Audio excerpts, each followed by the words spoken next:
বাড়ছে ডেঙ্গু আক্রান্তের সংখ্যা। একদিনের ব্যবধানে নতুন করে আক্রান্ত হয়ে হাসপাতালে ভর্তি হয়েছেন 18 জন।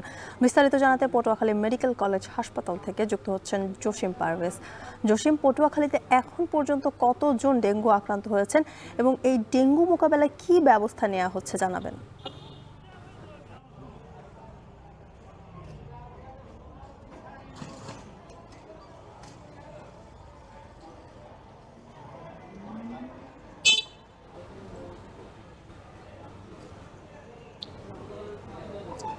জ্যোতিকা, গেল 24 ঘন্টায় এই পটুয়াখালী জেলায় প্রায় 18 জন ডেঙ্গু রোগী শনাক্ত হয়েছেন এবং তারা চিকিৎসা নিয়েছেন জেলার বিভিন্ন উপজেলা স্বাস্থ্য কমপ্লেক্সে এবং এই মেডিকেল কলেজ হাসপাতালে। তো এছাড়া যে গত এক বছরে এবছরের শুরু থেকে এখন পর্যন্ত এ জেলায় প্রায় 1373 জন রোগী শনাক্ত হয়েছেন এবং এখানে চিকিৎসা নিয়েছেন। আর সুস্থ হয়ে বাড়ি ফিরেছেন 1331 জন রোগী। এছাড়া এখন পর্যন্ত ভর্তি রয়েছেন 58 জন। তো এখানকার যে চিকিৎসকদের সঙ্গে আমরা কথা বলেছি, তারা বলেছে যে বর্তমান যে জলবায়ু পরিবর্তনের প্রভাব এবং বৈশ্বিক যে আবহাওয়া, এ সকল পরিস্থিতির কারণেই কিন্তু বিগত বছরগুলোর চেয়ে এবছর ডেঙ্গুর আক্রান্তের সংখ্যা একটু বাড়ছে। আর তার ধারাবাহিকতায় কিন্তু এই ডেঙ্গু রোগী লেগেই আছে এই সকল চিকিৎসা কেন্দ্রে।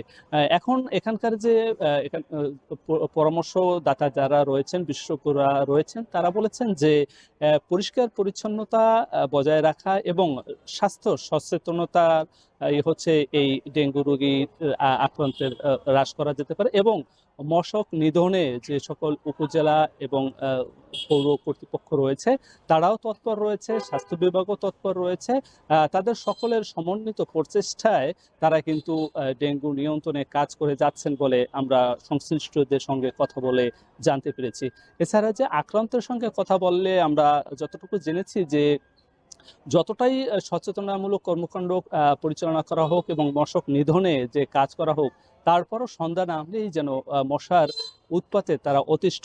আর এই মশা বিকাল থেকে শুরু করেই তাদেরকে আক্রমণ করতে থাকেন এবং এতে শিশু থেকে বিভিন্ন বয়সের নারী পুরুষ সকলেই কিন্তু ডেঙ্গু আক্রান্ত হয়েছে।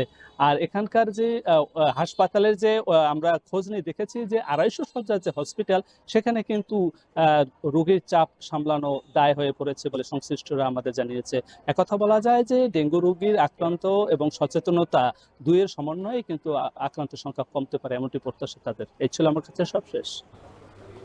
পটুয়াখালীতে বাড়ছে ডেঙ্গু আক্রান্তের সংখ্যা, সেই খবর জানাচ্ছিলেন সহকর্মী জসিম পারভেজ। চিকিৎসক কর্মচারী